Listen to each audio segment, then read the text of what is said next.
अच्छे हैं। तो भाई जैसे कि आपको पता है कि हमारा जो पाठ चल रहा है वो चल रहा है जीवन की मौलिक इकाई, और हम आ चुके हैं लेक्चर 5 पे। तो बच्चों बढ़ाते हैं पाठ को आगे, आ जाते हैं और शुरू करने से पहले एक बार देख लेते हैं कि भाई पिछली कक्षा में क्या पढ़ा था।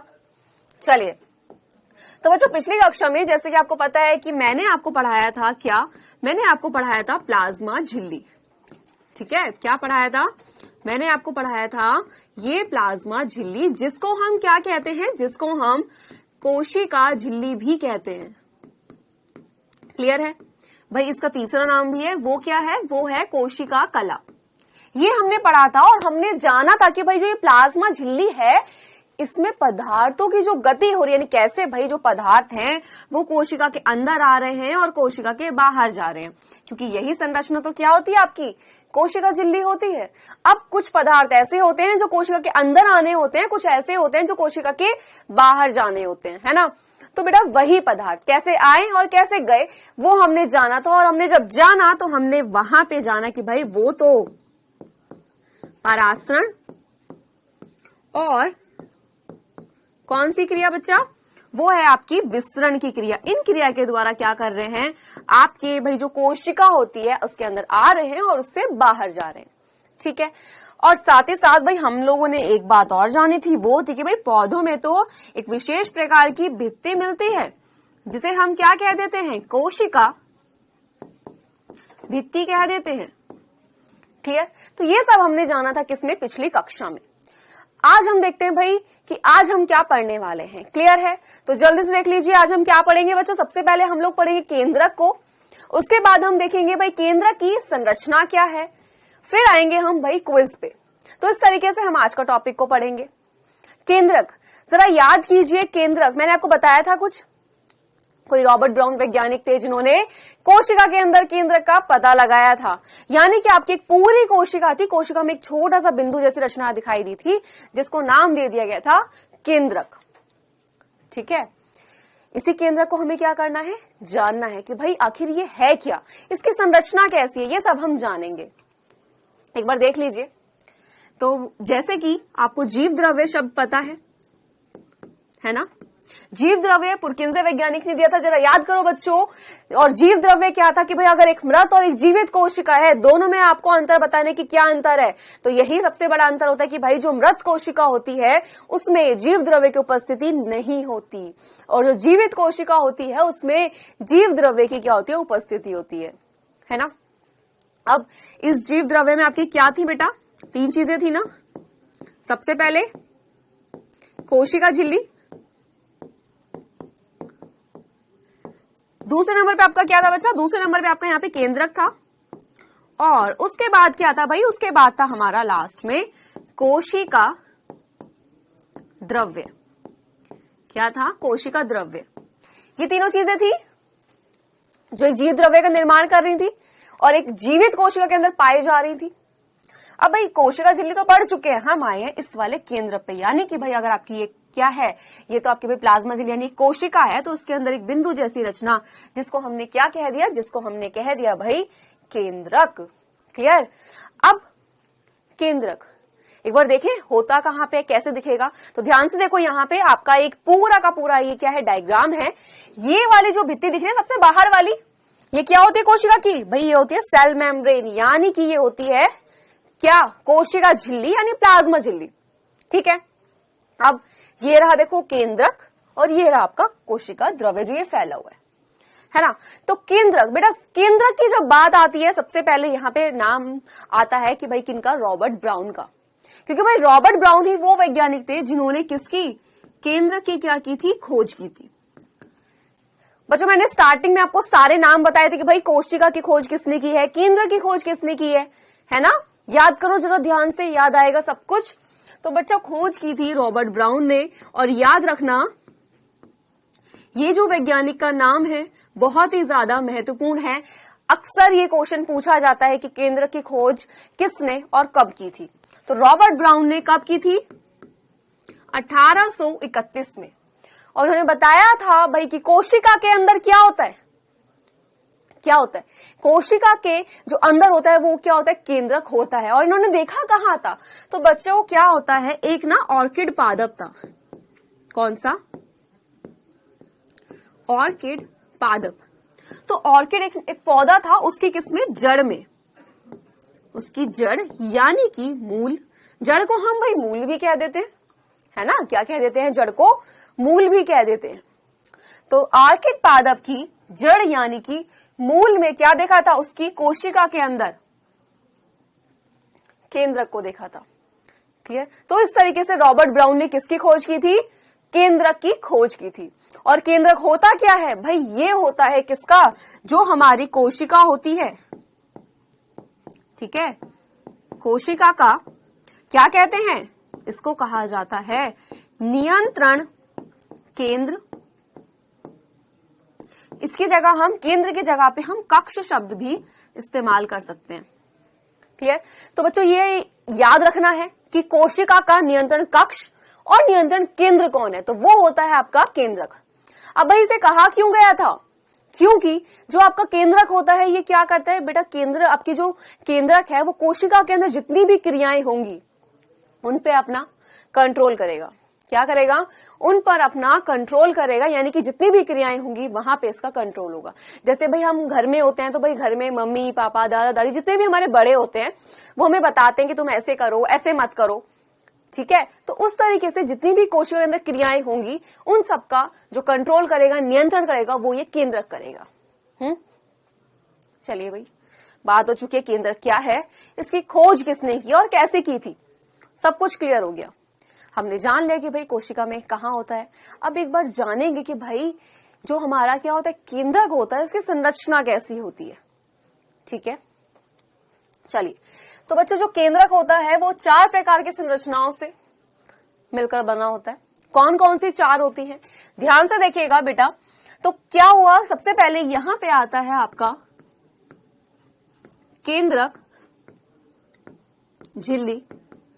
क्या आ जाता है, केंद्रक झिल्ली, जिसको हम क्या बोलते हैं बेटा, जिसको हम केंद्रक कला भी कहते हैं।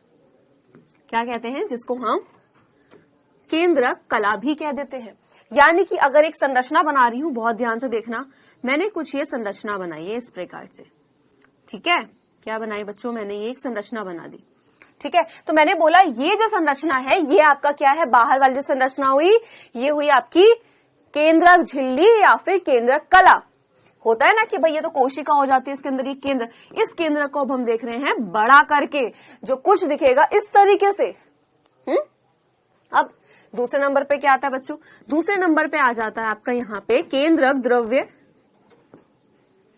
क्या आ जाता है, केंद्रक द्रव्य, यानी कि जो ये आपका क्या है, केंद्रक के अंदर एक द्रव टाइप यहाँ पे पूरे में पड़ा होता है, द्रव्य सा, जिसको हम बोल देते हैं केंद्रक द्रव्य, ठीक है। आगे यहां आ जाएगा आपका केंद्रिका, जिसको हम न्यूक्लियोलस भी कहते हैं। यानी कि भाई कोशिका के अंदर केंद्रक और केंद्रक के अंदर एक और बिंदु जैसी रचना, जिसको हमने कह दिया क्या, केंद्रिका। और साथ ही साथ आखिरी में बच्चों यहां पे आपका आ जाएगा क्या, यहां पे आपका आ जाएगा क्रोमेटिन धागे, ठीक है। क्या आ जाएगा आपका यहाँ पे, क्रोमेटिन धागे। तो बच्चों ये 4 प्रकार की संरचनाएं होती हैं जिनसे मिलकर हमारा जो केंद्रक होता है वो बनता है। देखना चाहोगे कहां कहां पे कैसे कैसे होती है, ध्यान से देखिए। यहाँ पे आपका सबसे भाई एक ये पूरा का पूरा एक किसकी संरचना है, एक केंद्रक की संरचना है। इस संरचना के अंदर होता क्या है, यहाँ पे जो ये बाहर वाली जो क्या है बेटा, यहाँ पे बाहर वाली जो झिल्ली है या मैनी, जो ये आपको येलो कलर का, ब्राउन कलर का पार्ट दिख रहा है, ये आपका क्या कहलाता है, केंद्रक झिल्ली, जिसको हम क्या कह देते हैं, केंद्रक झिल्ली को केंद्रक कला भी कह देते हैं। साथ ही साथ यहाँ पे क्या देख रहे हैं आप कि भाई यहाँ पे पूरे में ग्रीन कलर का क्या हो रहा है, यहाँ पे पूरे में फैला हुआ है अंदर, है ना। ये क्या है भाई, ये क्या हो जाता है बच्चों, ये हो जाता है आपका क्या, कि भाई ये हो जाता है आपका केंद्रक द्रव्य, जो हमें ग्रीन कलर का दिख रहा है। साथ ही साथ आपका क्या हो गया, ये तो हो गया। अब यहां पे देखो ये ब्लैक कलर का दिख रही है, एक बॉल जैसी, है ना, बिंदु जैसी रचना, ये क्या है, केंद्रिका है। क्या है ये क्या है, केंद्रिका है, ठीक है। तो यहां पे क्या हो जाता है, ये तो आपकी केंद्रिका हो चुकी है। अब यहां पे आगे एक लास्ट वर्ड था क्रोमेटिन धागे। तो आप यहां देख रहे हो पूरे में धागे जैसी रचना फैली है ना, जैसे सारे में धागे फैले हुए हैं, है ना, क्या है, सारे के सारे में भाई धागे फैले हुए हैं। बच्चा ये जो धागे जैसी रचना है यही आपके हैं क्रोमेटिन धागे। क्लियर।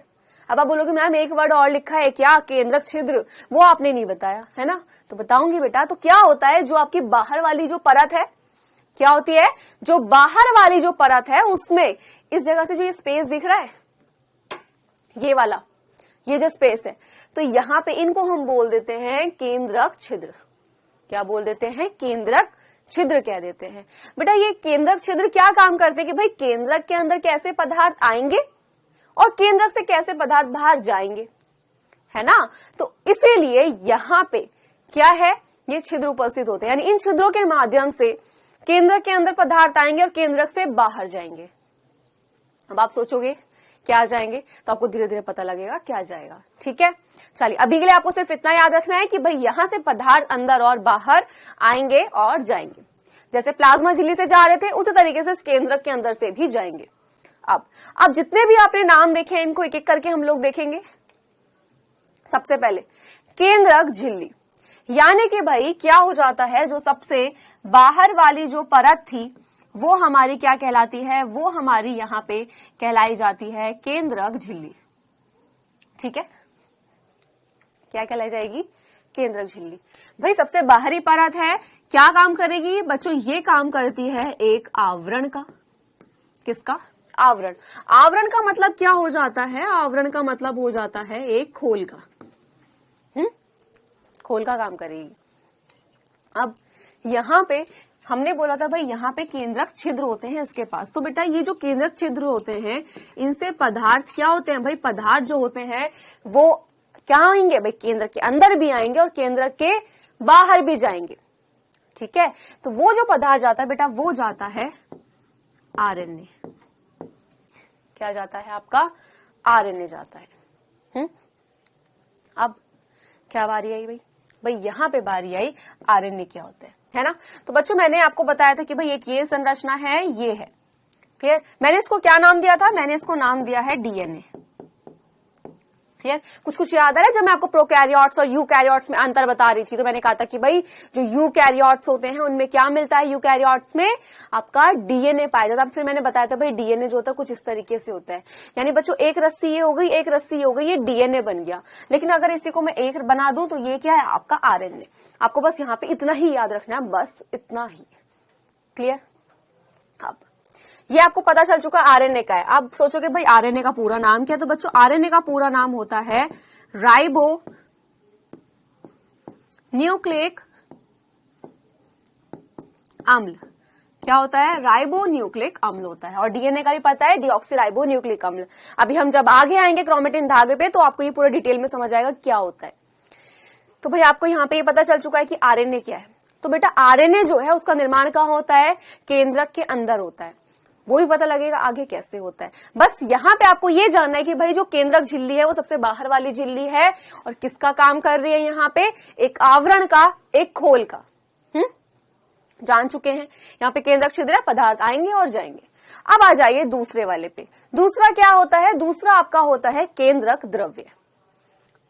केंद्रक द्रव्य यानी कि भाई जो हमारा ये हमारा क्या था भाई, यहाँ पे जो हमारा ये केंद्रक जैसी भाई यहाँ पे जो एक ये उनको बना दे, इसके अंदर क्या था, पूरे में यहाँ पे द्रव्य फैला हुआ था। यानी कि संरचना में देखो जो ये ग्रीन कलर का जो पार्ट फैला हुआ है ये आपका क्या था भाई, यहाँ पे आपका ये वाला पार्ट था बच्चों किसका, केंद्रक द्रव्य। यानी वो द्रव्य कैसा है भाई, सारे में फैला हुआ है। ठीक है, कहाँ पे, सारे में फैला हुआ है। इसमें बस इतना ही याद रखना है। और इसके अंदर क्या होता है, इसके अंदर आपके बेटा प्रोटीन, एंजाइम, ये सब यहाँ पे पड़े होते हैं। क्या क्या, प्रोटीन हो गए, आपके एंजाइम हो गए, जितने भी पदार्थ हैं वो उस द्रव्य के अंदर क्या है, पड़े हुए हैं। केंद्रक द्रव्य का काम सिर्फ इतना है। और बच्चों क्रोमेटिन धागे जो है वो भी उसी के अंदर पड़े हुए हैं। क्लियर, तो यहाँ पे सबसे छोटा काम किसका है, केंद्रक द्रव्य का, कि भाई इसमें कुछ नहीं है, सारे जितने भी प्रोटीन, एंजाइम, लवण जो भी है वो आरएनए वगैरह सब वहां पे पड़े हैं। क्लियर, अब यहाँ पे एक संरचना आती है बहुत ही जरूरी, वो होती है केंद्रिका। यानी कि भाई अगर हमारा ये केंद्रक था तो उसके अंदर एक और संरचना थी केंद्रिका की। ये केंद्रिका क्या होती है, बेटा यहाँ पे सबसे पहले बता दूं, केंद्रिका जो थी इसकी खोज की थी किसने? इसकी खोज जो की थी वो फोंटाना एक वैज्ञानिक थे, उन्होंने की थी। किन्होंने की थी? फोंटाना, ठीक है, फोंटाना नामक वैज्ञानिक ने इस केंद्रिका की खोज की थी। अब आप सोचोगे भाई ये करती क्या है केंद्रिका? तो केंद्रिका क्या करती है बच्चों? ये केंद्रिका जो होती है ये आरएनए का निर्माण करती है। किसका? आरएनए का निर्माण। आप इसको कह सकते हैं कि भाई आरएनए का संश्लेषण। क्या कह सकते हैं? आरएनए का संश्लेषण। ये शब्द भी आप यहाँ पे इस्तेमाल कर सकते हैं। तो वो कौन कर रहा है? कौन कर रहा है बच्चों? वो करती है ये केंद्रिका। क्लियर? केंद्रिका एक बिंदु जैसी रचना है जो किसके अंदर होती है? जो केंद्रक के अंदर होती है। किसके अंदर होती है? केंद्रक के अंदर होती है। अब यहाँ पे ये हमें पता लग चुका है कि भाई इसका ये काम है। इसका काम सिर्फ इतना ही है, क्या? कि भाई जो हमारा क्या है? आरएनए का निर्माण करना। अब आएगी बहुत ही महत्वपूर्ण संरचना, वो आपकी कहलाई जाती है कौन सी? क्रोमेटिन धागे। बेटा ये पूरे केंद्र का सबसे मोस्ट इंपॉर्टेंट पार्ट है, यहाँ पे जान लीजिए, क्रोमेटिन धागे। भाई केंद्रक के अंदर क्या पड़े थे? ये केंद्रक था, इसके अंदर ये धागे जैसी रचना यहाँ पे पड़ी हुई थी, जिसको हमने क्या कहा? जिसको हमने कहा क्रोमेटिन धागे। आप एक धागों जैसी रचना देख रहे होंगे, है ना?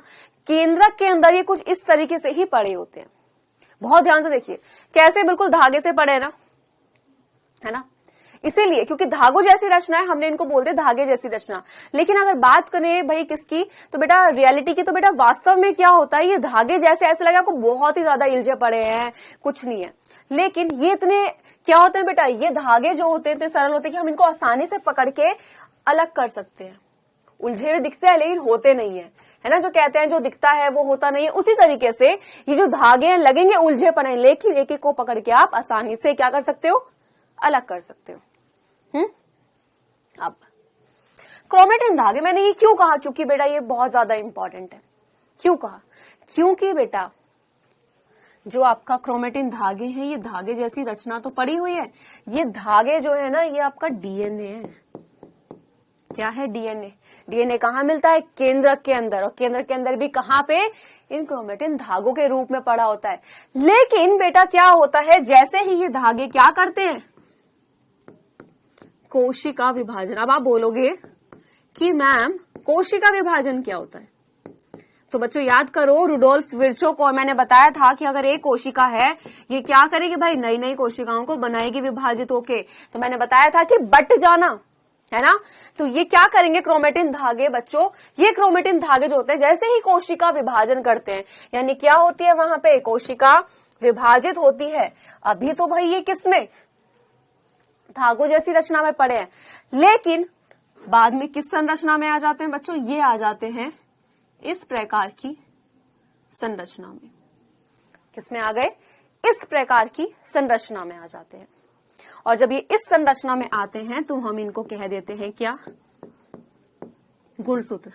आप बोलोगे मैम यहाँ पे तो ये डीएनए है। तो बच्चों ये संरचना देखो ध्यान से, ये एक प्रकार की आपकी संरचना थी, ठीक है? ये कैसे है भाई? यहाँ पे दो रस्सी आपस में जुड़ी है, तो मैंने इसको कहा था क्या? डीएनए। डीएनए का पूरा नाम क्या था? Deoxy ribo. क्या कहा था भाई?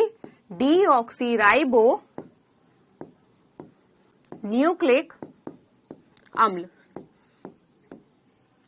ठीक है? ये इसका पूरा नाम था। मैंने बोला जो ये धागे हैं ये इस रूप में पड़े हैं, तो समझ जाओ कि भाई जो ये धागे हैं ये इस संरचना में होंगे। मैंने बोला जैसे ही कोशिका विभाजन होगा इस संरचना में आ जाएंगे। तो भाई ये धागे कौन सी? तो इसका मतलब है कि भाई यहाँ पे एक हमारा डीएनए क्या है? ये वाला है। एक हमारे पास डीएनए ये वाला है। ये कैसा होता है भाई? द्विरज्जुकी। क्यों? क्योंकि भाई दो रस्सियां होती हैं, द्विरज्जुकी। रज्जुकी का मतलब क्या होता है? रस्सी जैसी। द्वि का मतलब दो, यानी कि दो रस्सी के समान जैसे क्या होती है यहाँ पे संरचना है। तो जब ये क्रोमेटिन धागों के रूप में पड़ा था तो ये कुछ इस तरीके से था, लेकिन जैसे ही क्रोमोसोम बना तो एक डीएनए ये आ गया, दो स्ट्रैंड वाला, यानी द्विरज्जुकी, एक आपका ये आ गया। तो इस तरीके जब क्रॉस वाली जो क्या बना ली इन्होंने बेटा? क्रॉस वाली जो संरचना बना ली, इस संरचना में आपके ये कहलाए गए गुणसूत्र। और बेटा अगर बात की जाए कि भाई क्रोमेटिन धागे किससे बने होते हैं, तो आप बोलोगे बच्चों कि ये बने होते हैं किससे, डीएनए प्लस प्रोटीन। अगर मैं आपसे पूछूं मुझे ये बताओ गुणसूत्र किसके बने होते हैं, तो भी आप क्या बोलोगे, डीएनए प्लस प्रोटीन, क्योंकि क्रोमेटिन धागे तो किसके रूप में आए हैं, गुणसूत्र के रूप में। और यहां पे एक प्रश्न और उठता है क्या, कि भाई यहां पे आपका जो धागे जैसी रचना है, डीएनए किसमें पड़ा, धागों के रूप में, लेकिन कोशिका विभाजन के बाद वो किस रूप में आ जाता है, इन गुणसूत्र के रूप में। अब यहाँ पे आपका शब्द आया है गुणसूत्र, इसको देखना चाहोगे, इस तरीके से इसकी संरचना बन जाती है। क्लियर। अब ये गुणसूत्र भी तो किसी ने बताया होगा, तो बच्चों सबसे पहले कॉल नामक एक वैज्ञानिक थे जिन्होंने गुणसूत्र की क्या की थी, खोज की थी। और बेटा वॉल्डेयर ने, किसने, वॉल्डेयर ने इसको क्या नाम दिया, इसको नाम दिया गुणसूत्र या क्रोमोसोम। क्रोमोसोम बच्चों हम इसको याद रखना इंग्लिश में बोलते हैं, ठीक है। तो यहां से हमेशा प्रश्न आ सकता है कि भाई खोज किसने किया, तो आपको पता होना चाहिए, ठीक है, कि भाई कॉल विलम जो वैज्ञानिक थे उन्होंने जो गुणसूत्र है उनकी खोज की, और साथ ही साथ वहां पे वॉल्डेयर जो थे इन्होंने इसको गुणसूत्र नाम दे दिया गया। अगर आप यहां ध्यान से देख रहे हो तो इसके अंदर इस प्रकार से देखो संरचना जा रही है ना, ये क्या है भाई, ये क्या है, ये डीएनए ही तो है। मतलब जो हमारे गुणसूत्र बने हैं वो पूरे किससे बने हैं, डीएनए और प्रोटीन से बने हुए हैं। बिल्कुल क्लियर इतना पार्ट आपको ये समझ आ गया, क्रोमेटिन धागे क्या है, गुणसूत्र क्या है। अब एक चीज बताओ ध्यान से सोच के बच्चों, मैंने आपको बताया था किसमें, प्रोकैरियोट्स और यूकैरियोट्स में, मैंने आपको बोला था कि जो प्रोकैरियोटिक होते हैं, यानी कि जो प्रोकैरियोट्स होते हैं, ठीक है, उनमें एक क्रोमोसोम पाया जाता है। क्या मिलता है, एक क्रोमोसोम।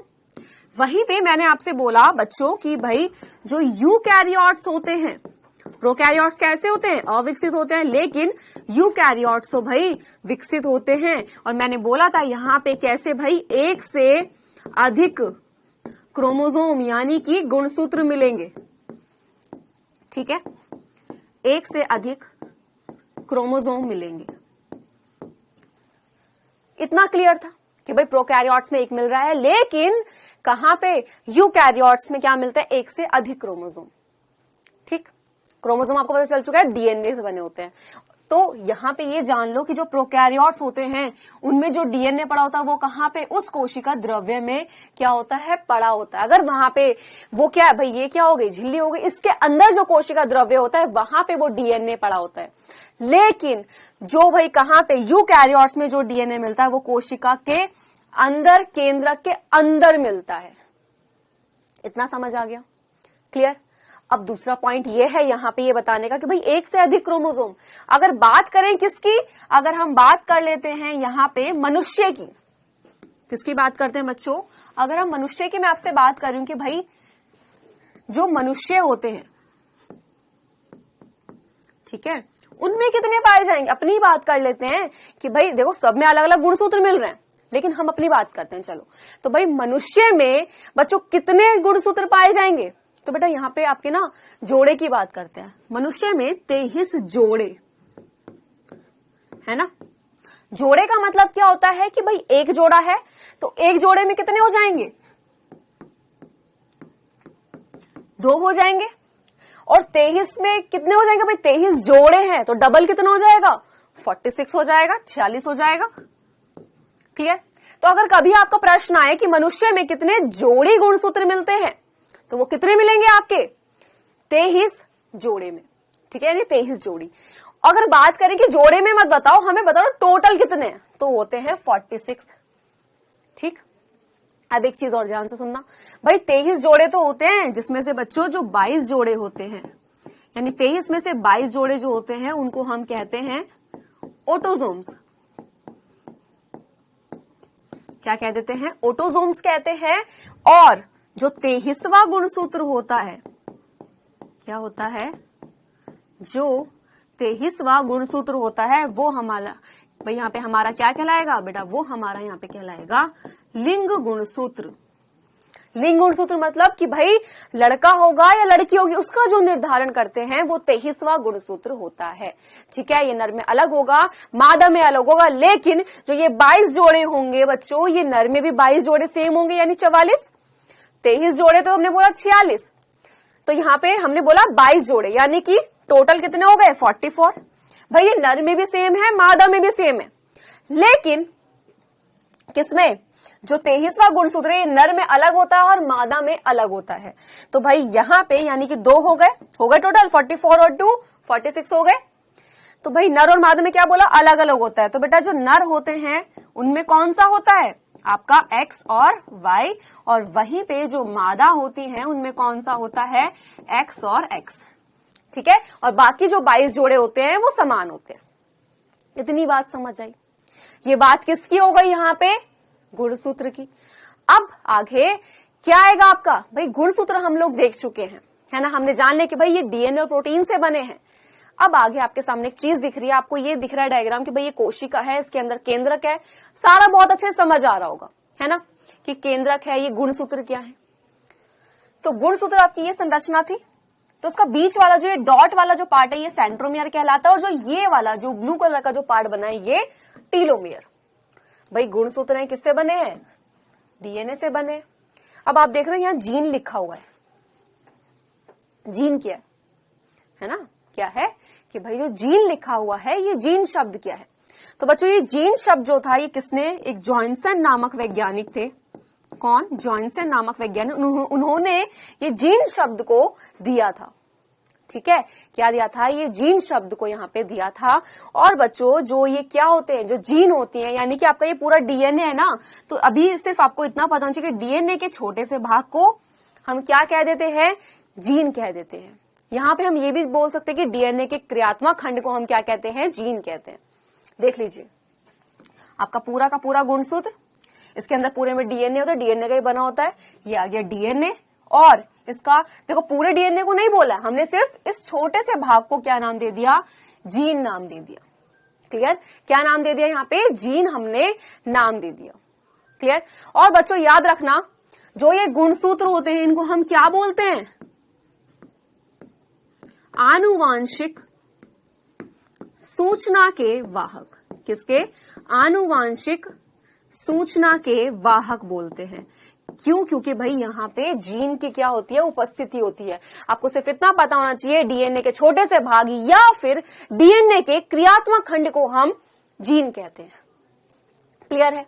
और बेटा जो हम इन गुणसूत्रों को जो बोल रहे हैं ना, क्या बोल रहे हैं कि भाई आनुवांशिक सूचना के वाहक, वो क्यों बोल रहे हैं, क्योंकि यहाँ पे जीन है इसलिए बोल रहे हैं। अगर जीन नहीं होगी तो नहीं बोलेंगे।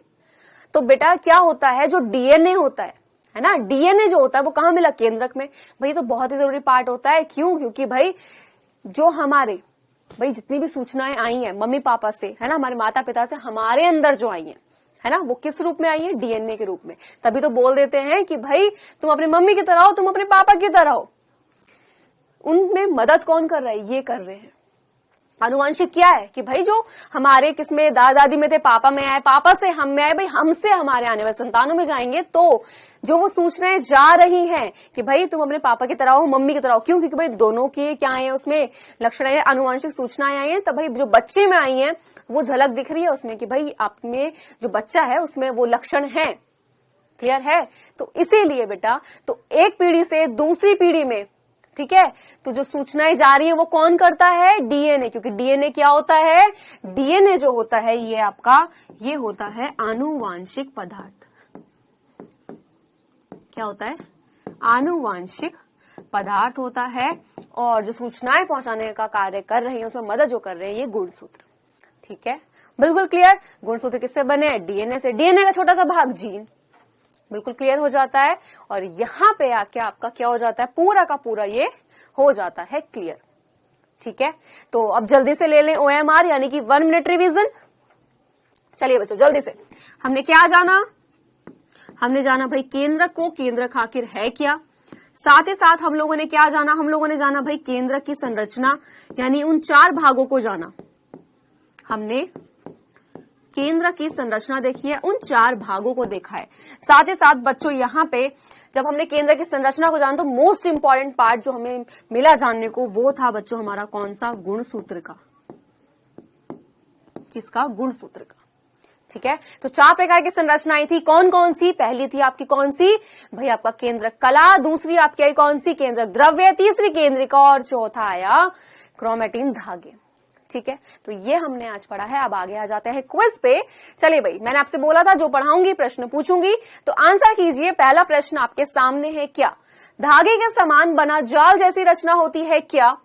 कोशिका, द्रव्य, तारक केंद्र, क्रोमेटिन या फिर केंद्रक? थोड़ा समय देती हूं, जल्दी से बताइए।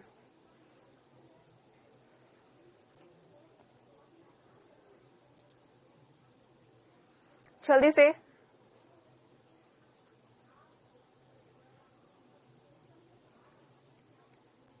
चलिए नेक्स्ट पे आए।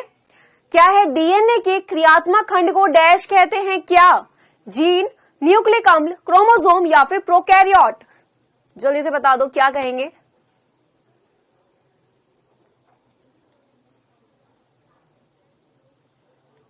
जल्दी से, थोड़ा सा समय है, जल्दी बताओ।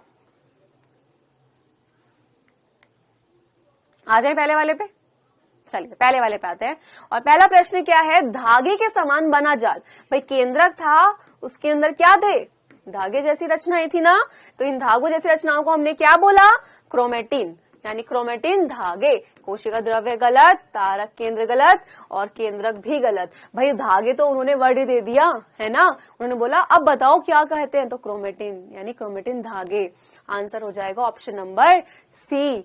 अगला प्रश्न था कि डीएनए के क्रियात्मक खंड को डैश कहते हैं, यानी डीएनए जो है, ठीक है, क्या है आपका जो डीएनए, इसके छोटे से भाग को आप क्या कहते हो? भाई उसके छोटे से भाग को हम कह देते हैं जीन। ठीक है, तो जीन, न्यूक्लिक अम्ल, क्रोमोसोम, प्रोकैरियोट, तो बेटा कहा जाएगा जीन। बाकी ऑप्शंस यहाँ पे गलत। आंसर हो जाएगा ऑप्शन नंबर 1। चलिए यहाँ पे क्विज खत्म, आगे चलिए आपको होमवर्क दे देते हैं। और बेटा होमवर्क के सारे प्रश्न कहाँ हैं? आपकी स्क्रीन पे देखिए। केंद्रक झिल्ली किसे कहते हैं?